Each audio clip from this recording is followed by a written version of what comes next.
ओम शांति, ओम शांति, ओम शांति। 1 फरवरी 2022 प्रातः मुरली। ओम शांति। बाप दादा मधुबन। आज की मुरली के महावाक्य सत्य पिता का सत्य ज्ञान।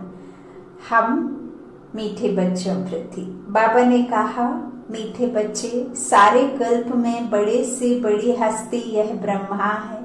इसमें ही पाप प्रवेश करते हैं, इन्हें ही तुम्हें फॉलो करना है। प्रश्न है मुरली का, बाप और दादा दोनों का विशेष गुण कौन सा है जिसे तुम्हें फॉलो करना है? उत्तर है, बाप निराकारी सो निरहंकारी है, तो दादा भी साकार में होते सदा निरहंकारी हैं। इतनी बड़ी हस्ती होते हुए भी कितना साधारण रहते हैं। एक और कहते, यह ऊंचे से ऊंच हीरा बनाने वाले बाबा की डिब्बी है, तो दूसरी ओर कहते, यह पुरानी लॉन्ग बोट है जिसमें बाप ने प्रवेश किया है। दोनों ही बच्चों की सेवा में हाजिर हैं बाप और दादा। तो ऐसे ही बच्चों को भी फॉलो फादर कर निरहंकारी हो सेवा करनी है। अहंकार नहीं रखना है, हम मात्र निमित्त आत्माएं हैं, है ना। सो बाबा कहते हैं, अहम भाव से नहीं, निस्वार्थ भाव से अथक होकर सेवा बाबा की करनी है ना। हर एक को यह संदेश देना है, पिता का और अपने खुद का, आत्मा का, है ना। ओम गीत है, ओम नमो शिवाय। ओम शांति। बच्चों ने किसकी महिमा सुनी? सब बच्चे कहेंगे कि ऊंचे ते उच्च भगवान, उनका नाम है शिव। शिवाय नमः कहते हैं ना, यह तो भारतवासी जानते हैं। शिव जयंती भी मनाते हैं, महिमा भी बहुत करते हैं। त्वमेव माताश्च पिता तुमेव बंधु सखा तुमेव, है ना। परंतु सिर्फ इतने तक ही कहते हैं शिवाय नमः। वह माता पिता कैसे हैं, वर्षा कैसे देते हैं, यह दुनिया भर में कोई नहीं जानते। यह तो एक वंडरफुल हस्ती है। शिव बाबा है निराकार। जब तक शिव बाबा को शरीर ना मिले तो शिव बाबा क्या करेंगे? प्रेरणा से तो कोई बात बनती नहीं। ऊपर से वो सुप्रीम सोल बिजली चमका दें या कोई ऐसे पत्थर गिर जाए नीचे, तो उससे तो आप आत्मा का और परमात्मा का जो नॉलेज है उससे तो नहीं समझेंगे ना। डॉक्टर के सामने खड़े होकर के डॉक्टर को देख करके डॉक्टर कोई नहीं बन जाता ना। सर्जरी करने के लिए आपको प्रैक्टिकल में सर्जरी करनी होगी खुद को। ऐसे ही परमपिता परमात्मा आकर के जब तक खुद का पहचान और हम आत्माओं का ज्ञान ना दें और खुद का नॉलेज ना दें, आकर के मैं कौन मेरा कौन का लेसन हमें ना बताएं, क्या धारणा करनी है, कैसे हमें बदली होना है, तो हमें कैसे पता चलेगा, है ना। तो इसी तरह बाबा कहते, यह वंडरफुल है ना। शरीर ना मिले तो शिव बाबा क्या करेंगे? शिव बाबा तो निराकार है, निराकार की ही महिमा गाते हैं। सबसे ऊंचे ते ऊंचा उनका ठाव, रहने का स्थान है। कौन सा ठाव? मूल वतन। फिर ब्रह्मा विष्णु शंकर कौन सा ठाव है? सूक्ष्म वतन। 3 लोगों का भी बाबा ने 7 दिन के कोर्स में बताते हैं ना, 7 रोज की भट्टी में। तो बाबा कहते, दूसरा लोक है ना सूक्ष्म पतन। फिर जगत अम्बा का ठाव है यह स्थूल पतन, शांति धाम, जिससे बाबा कहते मूल पतन 1st फ्लोर, फिर सूक्ष्म पतन 2nd फ्लोर, जहाँ ब्रह्मा विष्णु शंकर का ठाव है, और फिर यहाँ जगदम्बा का ठाव है जो स्थूल पतन है। स्थूल पतन में हम सब कुछ देख सकते हैं, है ना, अनुभव कर सकते हैं इन स्थूल नेत्रों के द्वारा, जहाँ हम मनुष्यों की दुनिया है। और सूक्ष्म पतन में ऐसा कुछ नहीं है, शरीर आदि नहीं होते। और शांति धाम में तो पता ही है हम आत्माएं किस स्वरूप में रहती। बाबा कहते, यह स्थूल पतन है, यह तो सब जानते हैं कि जगत अम्बा तो यहाँ की रहने वाली होंगी। जगत माना ही मनुष्य सृष्टि, नाम तो बहुत अच्छा है जगदम्बा, परंतु वह कौन है, कहाँ से आई, यह कुछ भी नहीं जानते।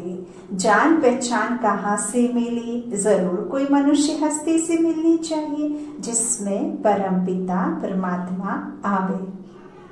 निराकार आत्माएं भी साकार हस्ती में आती हैं, भल आत्मा तो जानवर में भी है, परंतु उनका कुछ भी गायन नहीं है। गायन किस हस्ती का होता है, निराकार शिव बाबा का। वह जब तक हस्ती में ना आए तो कुछ कर ना सके। आत्मा को भी जब तक हस्ती अर्थात शरीर ना मिले तो पाठ बजा ना सके। बिना आत्मा के शरीर कुछ नहीं, और शरीर को आत्मा चाहिए और आत्मा को शरीर, है ना, तो एक दूसरे के अपूरक है एक तरह से। तो बिना आत्मा शरीर पाठ बजा नहीं सकता, तो कोई हस्ती नहीं है ना। बाबा कहते हैं हस्ती में जब आत्मा आती है तब ही उनका गायन होता है। शरीर में आत्मा धारण होती है तभी तो उनका गायन होता है ना। अब बच्चा जीव धारण करता है तब तो फिर उससे बच्चा कहेंगे, है ना। तो बाबा कहते हैं पतित पावन, इस तरह से गायन तभी होता है जब आत्मा शरीर में आए, हस्ती होती है तब, है ना, तो उनका फिर गायन होता है। बाप कहते हैं मेरी महिमा तो सब करते हैं पतित पावन, परंतु मुझे भी मनुष्य तन चाहिए जिसमें मैं प्रवेश करूं। बिगर हस्ती कुछ कर ना सके तो बाप भी आकर हस्ती लेते हैं। हस्ती किसे कहा गया है, शरीर को। वह गर्भ में नहीं आते हैं, है ना, वह कुख वंशावली नहीं है बाबा, है ना। परमात्मा तो अवतरण लेते हैं। जिस तरह से एक प्रेत आत्मा कमजोर आत्मा पर अपना हावी हो जाती है और अपना शरीर चुन लेती है ना, ठीक इसी तरह बाबा कहते हैं कि मैं भी यह रथ लेता हूँ, ब्रह्मा रथ, है ना। तो इसी तरह वह तो अवतरण लेते हैं। शिव पिता शिव बाबा, जिसे ईश्वर भगवान कहते, जन्म मरण से न्यारे हैं, है ना, गति दुर्गति में वो आते ही नहीं। तो वह बाबा कहते गर्भ में नहीं आते हैं। शिव जयंती भी गाई जाती है, परंतु शिव बाबा किस हस्ती में और कब आया यह नहीं जानते, है ना। बाबा तो पराए राज्य में पराए तन में आते हैं ना, और कुछ समय के लिए आते हैं। जब ज्ञान उनका पूरा हो जाता है और जब नर से नारायण बनाने का रास्ता और कर्मातीत अवस्था जब बच्चों की हो जाती है तो अपने परम धाम शांति धाम विश्राम करने के लिए वापस कल्प के लिए चले जाते हैं। बाबा कहते परंतु शिव बाबा कब कैसे कहाँ आते हैं यह नहीं जानते। अच्छा, रात्रि में आया परंतु किस हस्ती में आया यह नहीं जानते। शिवरात्रि कब किसे कहते हैं, जब इस संसार में घोर अंधियारा होता है ना। तो बाबा कहते यह सब कोई जानते नहीं है। गाते भी हैं भागीरथ अर्थात भाग्यशाली रथ, तो जरूर मनुष्य हस्ती होगी। यह जो हस्ती है जिसमें परम पिता परमात्मा प्रवेश करते हैं, यह कितनी ऊंची हस्ती है। कृष्ण का वो आत्मा है ना। अभी तुम जानते हो कि शिव बाबा ब्रह्मा के सिवाय किसी भी हस्ती में आ नहीं सकता।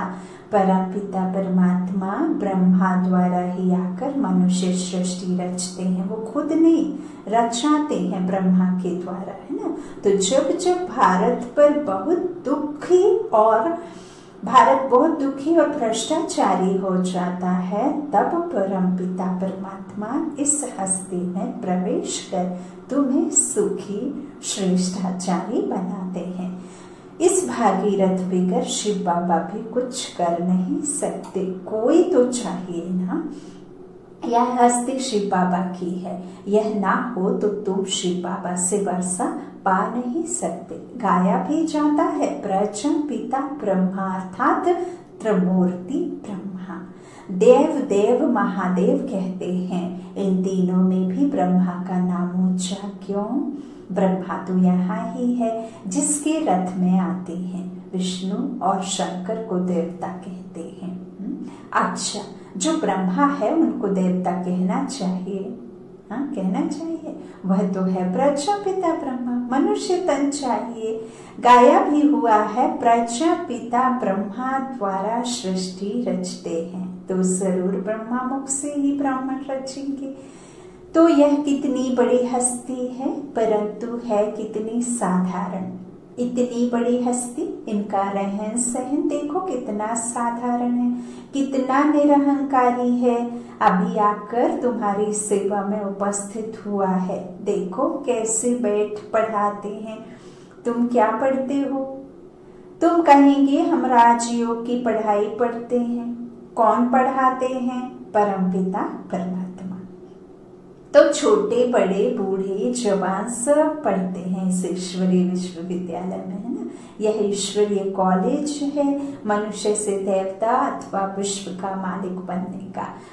यहाँ हम आए ही हैं पढ़ने अथवा विश्व की बादशाही लेने। लक्ष्मी नारायण जब विश्व पर राज्य करते थे तो और कोई धर्म नहीं था, ना कोई खंड था, एक ही भारत खंड था। अब फिर वह पद प्राप्त करने के लिए तुम यहाँ बैठे हो। इस पढ़ाई भी कर तुम विश्व के मालिक बन ना सको। भारत शिवालय बन ना सके बिना इस पढ़ाई के। शिव बाबा ही गाया हुआ है, निराकार निरअहंकारी। जब तक हस्ती में प्रवेश ना करे तो निरअहंकारी बना कैसे दिखावे। कितनी महिमा है। अकाल मूर्त, अकाल मूर्त, परंतु ऐसे नहीं कि वह मुर्दे को भी जिंदा कर सकते हैं। बाबा कहते हैं मेरे पास में यह कला, यह साधु नहीं है कि मैं किसी मुर्दे को जिंदा कर सकूं। हाँ, मैं मनुष्य से देवता और नर से नारायण बनाने का जादू मुझे जरूर आता है। मैं अशुद्ध से शुद्ध आत्मा, पुण्य आत्मा बनाने का जादू, है ना। स्वर्ग की दुनिया को इस धरा पर नई दुनिया लाने का साधु, है ना, यह साधु आता है। लेकिन बाबा कहते हैं मैं किसी मुर्दे को जिंदा नहीं करता। तुम बच्चों को बहुत नशा होना चाहिए कि हमको परम पिता परमात्मा पढ़ा रहे हैं। प्रजापिता ब्रह्मा द्वारा राजयोग सिखला रहे हैं। ब्रह्मा बिगर प्रजापिता किसको कह नहीं सकते। ऐसे नहीं कि शिव या विष्णु प्रजापिता है, नहीं, ब्रह्मा ही सारे मनुष्य सृष्टि का पिता है और आत्माओं का पिता है शिव बाबा।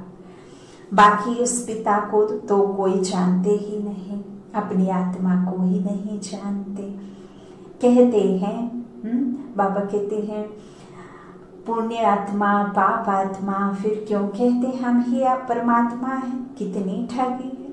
तुम बच्चे जानते हो आज से 5000 वर्ष पहले पीस, प्योरिटी, प्रॉस्पेरिटी थी।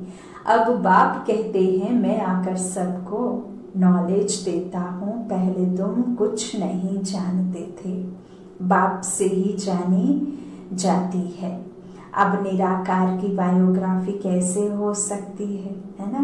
देखिए आप अपने जो इंट्रोडक्शन देते हैं तो आप कितना तक इंट्रो दे सकते हैं। अपना, अपने रहने का स्थान, अपने पिता का, ज्यादा से ज्यादा अपने दादे और पराजी का। उसके बाद तो जो पिता होगा ना वही जानता होगा।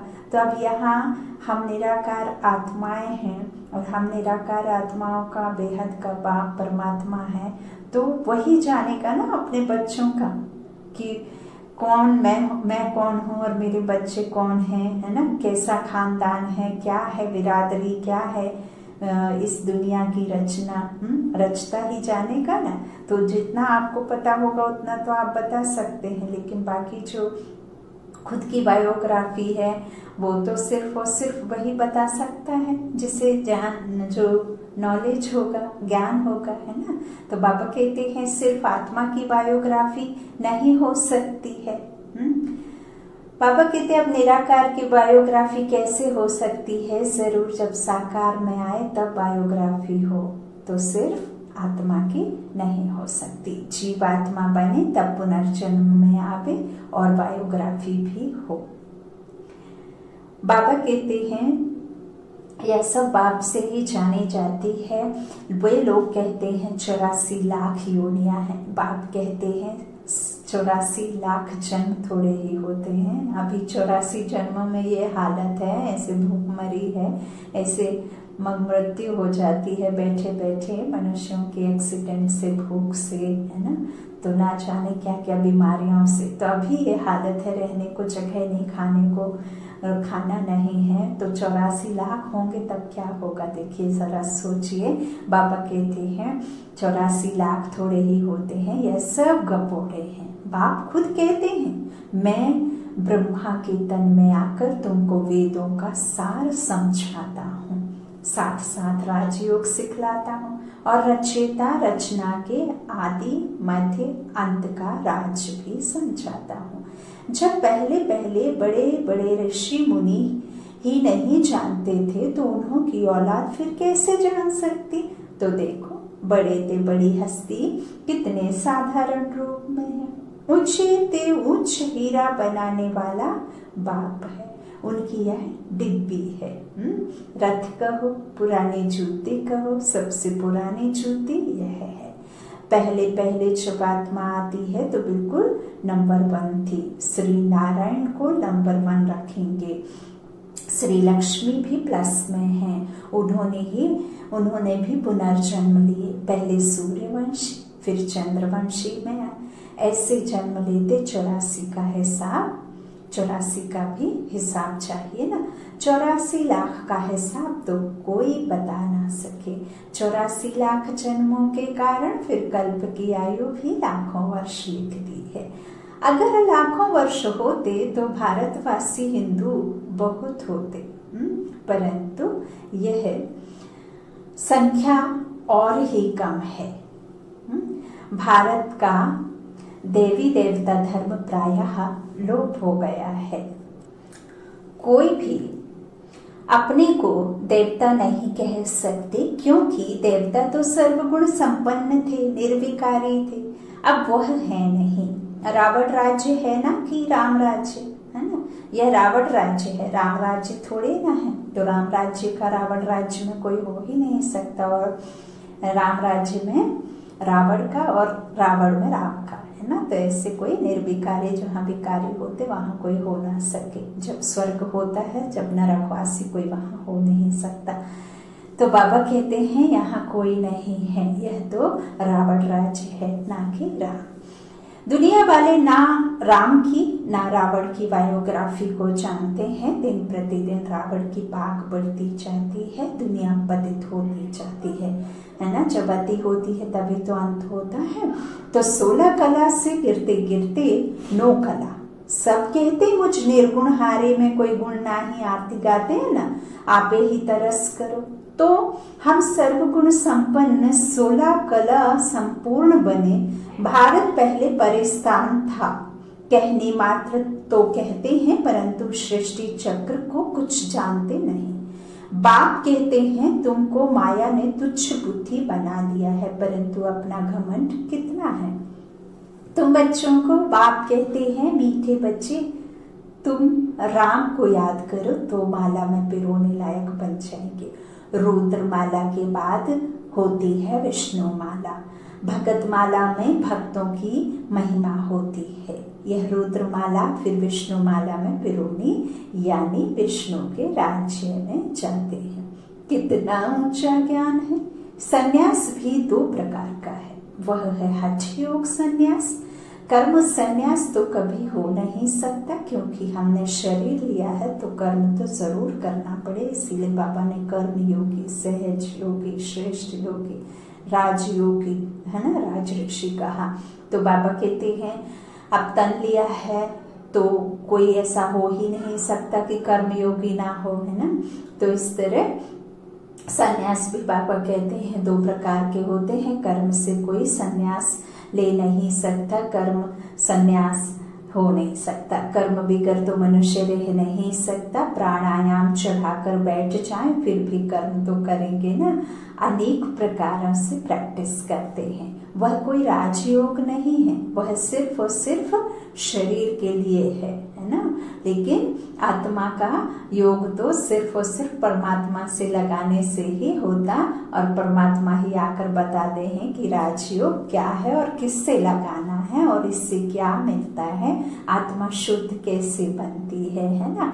तो वह तो कहते, बाबा कहते अनेक प्रकार से देखिए कितने महर्षि जी ने कराया, अपने रामदेव बाबा ने कराया, ना जाने कितने तरह के योग इस संसार में दुनिया में चले हैं, लेकिन जितना परमपिता परमात्मा ने आकर सहज योग बताया है, वो सहज योग तो किसी संसार में कोई जानता ही नहीं है ना। तो कर्म योगी हैं हम, बाबा कहते वो तो कितने तरह से बताते हैं। वह है हद का संन्यास, वह कोई राजयोग नहीं है, हठ योग संन्यास, वह भी भारत का धर्म है पवित्रता का, परंतु देवी देवताओं जितना पवित्र और कोई धर्म हो नहीं सकता। वहां कोई संन्यास नहीं करना पड़ता, क्योंकि आत्मा पवित्र है तो उनको शरीर भी पवित्र मिलता है। आत्मा में ही खाद बढ़ती है ना। तो कला कम होते होते पतित बनता है। अभी सभी आत्माएं आयरन एज में हैं, सब सांवरे हैं है ना। आत्मा सबकी सांवरी है, काली है। आत्मा जब पवित्र थी तो गोरी थी, अभी आत्मा पवित्र है तो शरीर भी अपवित्र काली है। गाया भी जाता है श्याम सुंदर, जब 16 कला में संपूर्ण होते हैं तो वह सुंदर, और जब कलाएं कम होती वह मार्ग में गिरते तो काले अर्थात श्याम। तो कृष्ण का चित्र भी काला और गोरा बनाते हैं, राम का भी देखा होगा आपने। तो अभी तुम सभी श्याम सुंदर हो। पहले भारत गोल्डन एज्ड था, अब आयरन एज्ड है। पहले सोने की चिड़िया था, अब नहीं, अब वापस बन रहा है। अब फिर बाबा ज्ञान चिता पर बिठाए गोरा बनाते हैं। अगर मुक्ति और जीवन मुक्ति चाहिए तो वह विकारों का हथियाला कैंसिल करना है, पवित्रता की राखी बांधो। यह अभी की ही बात है, जबकि तुम ब्रह्मा के बच्चे हो। ब्राह्मण बनने बगैर कोई भी यहाँ आ नहीं सकते, तुम हो ब्रह्मा मुख वंशावली। शिव बाबा कहते हैं मुझ निराकार की महिमा तो गाते हैं, परंतु शरीर जब तक ना ले तो कर ही क्या सकते। मैं बहुत जन्मों के अंत के जन्म में आता हूँ, अभी सब का विनाश होना है। ब्रह्मा द्वारा स्थापना किसकी? कलयुग की स्थापना तो कभी होती नहीं, स्थापना होती है सतयुग के संगम पर। बाप कहते हैं मैं आता हूँ संगम युग पर। तुम ब्राह्मणों के लिए यह संगम है, बाकी सब के लिए है कलयुग। इस समय सब घोर अंधियारे में हैं, तो घोर अंधियारे को ही बाप आकर घोर सोझरा करते हैं। तुम बच्चे जानते हो, यह तो विचित्र चीज है। कृष्ण तो छोटा बच्चा है, वह तो कुछ समझा ना सके। कृष्ण की आत्मा भी भिन्न नाम रूप में इनसे समझ रही है अंतिम जन्म में, इसलिए इनको श्याम सुंदर भी कहते हैं।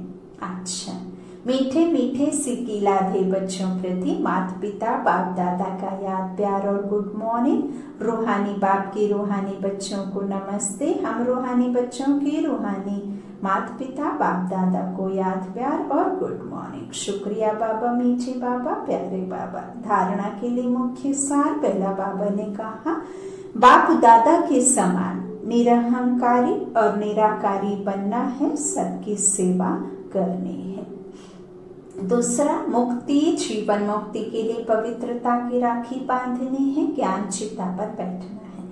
आज का वरदान, पावरफुल ब्रेक द्वारा सेकंड में व्यक्त भाव से परे होने वाले अव्यक्त फरिश्ता व शरीरी भाव। चारों ओर आवाज का वायुमंडल हो, लेकिन आप एक सेकंड में फुल स्टॉप लगाकर व्यक्त भाव से परे हो जाओ। एकदम ब्रेक लग जाए तब कहेंगे अव्यक्त फरिश्ता व अशरीरी। अभी इस अभ्यास की बहुत आवश्यकता है, क्योंकि अचानक प्रकृति की आपदाएं आनी है। उस समय बुद्धि और कहाँ भी नहीं जाए, बस बाप और मैं बुद्धि को जहाँ लगाने चाहे वहां लग जाए। इसके लिए समाने और समेटने की शक्ति चाहिए, तब उड़ती कला में जा सकेंगे। स्लोगन है, खुशी की खुराक खाते रहो तो मन और बुद्धि शक्तिशाली बन जाएगी। स्लोगन, खुशी की खुराक खाते रहो तो मन और बुद्धि शक्तिशाली बन जाएगी। मातेश्वरी जी की अनमोल महावाक्य, दुनिया में अनेक प्रकारों की मत से परमात्मा के श्रेष्ठ मत। इस दुनिया में 3 प्रकार की मत है, एक मन मत, दूसरी है गुरु मत, तीसरी है शास्त्र मत। अब विचार की बात है, मन मत, गुरु मत अथवा शास्त्र मत सभी आत्माओं की मत ठहरी ना, तो देवता मत ठहरी ना, परमात्मा की मत ठहरी। भल कोई देवता की मत मिले परंतु वो मनुष्य आत्मा की मत हुई, परंतु देवताएं तो सर्वगुण संपन्न 16 कला संपूर्ण हैं, उन्हें गुरु मत शास्त्र मत की जरूरत नहीं है, उन्हें गुरु की भी जरूरत नहीं थी। अब गुरु किया जाता है सदगति के लिए, तो जो अधोगति में है वो गुरु कर सकते हैं, परंतु सतयुग त्रेता में अधोगति नहीं है। सतयुग त्रेता में अधोगति नहीं है ना, तो वहां गुरु करने की जरूरत नहीं है, वहां सब सतो प्रधान दुनिया में अधोगति की बात ही नहीं।